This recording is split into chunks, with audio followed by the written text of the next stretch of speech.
क्या मैसेज देना चाहेंगे?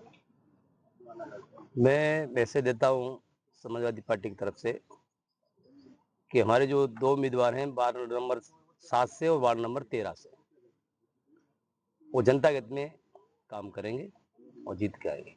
क्या मुद्दों को लेके आप इलेक्शन लड़ेंगे? हमारा पीडीए का मुद्दा है कि जनता के हित में काम करना। जो सरकार वर्तमान में है वो काम नहीं करती है। सफाई, रोड, लाइट, गटर, पानी, ये किसी चीज़ की कोई सुविधा नहीं है। जो सरकार चल रही है उसमें कोई सुविधा नहीं, जनता त्रस्त है। आपके उम्मीदवार से जनता की अपेक्षा क्या रखी है? हमारे उम्मीदवार से जनता की अपेक्षा है, हमारे उम्मीदवार जीत के आएंगे और जनता के हित में जो भ्रष्टाचार है, जो दारू के अड्डे चल रहे हैं सभी जगह, ये सब हमारे जो प्रत्याशी जीत के आएंगे वो सब बंद कराएंगे। हम जनता के हित में हम काम करेंगे और करते आ रहे हैं हम। આપનું નામ અને આપનો વોટ. મારું નામ સૈયદ તાલીમ હુસેન અભામિયા છે ને મારો વોર્ડ 13 નંબરમાં ઉમેદવારી પત્ર નોંધાવી છે, જે ગાંધીધામ મહાનગરપાલિકા સ્થાનિક ચૂંટણી 2026 યોજાઈ રહેલી છે. એમાં અમે વોર્ડ નંબર 13માંથી ઉમેદવારી પત્ર નોંધાવ્યું છે ને એનું ક્ષેત્રફળ ખારી રોડ, ઇન્દ્રાનગર, મચ્છુનગર, કાર્ગો, સાતનગર ને કિડાણા આવે છે, સમાવેશ થયેલ છે.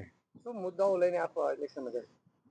મુદ્દાઓ તો સાહેબ એ જ જેવી રીતના ખારી રોડના મુદ્દા છે કે બેરોજગારી ના ઘણા બધા મુદ્દાઓ છે, શિક્ષાના ઘણા બધા મુદ્દાઓ છે, લાઇટના, ગટરના, રોડના, રસ્તાના બહુ મુદ્દાઓ છે સાહેબ.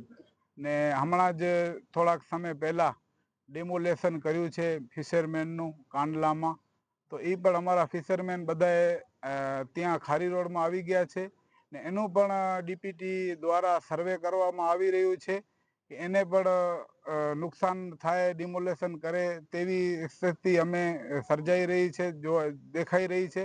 તો અમે એ જ મુદ્દાઓને આગળ રાખીને સાહેબ અમે કામ કરશું કે ડેમોલેશન બંધ કરાય ને જે અમે વિકાસના જે કામ કરે છે સરકાર, એમાં અમે પણ સ્વાભાવિક છીએ, પણ અમારા જે હક છે સાહેબ, જે ઘર, મકાન, રોડ, રસ્તા, સ્કૂલ, શિક્ષા એ અમને આપે સાહેબ. અમે પણ શિક્ષા ભેગા જ છીએ, વિકાસ સાથે જ જઈએ સાહેબ. અમે વંચિત ના રાખે વિકાસને ને અમે આખી વાત અમને કહેવામાં આવે પછી એનું કામ કરવામાં આવે છે, એમને એમ ડિમોલેશન ના કરી દેવામાં આવે.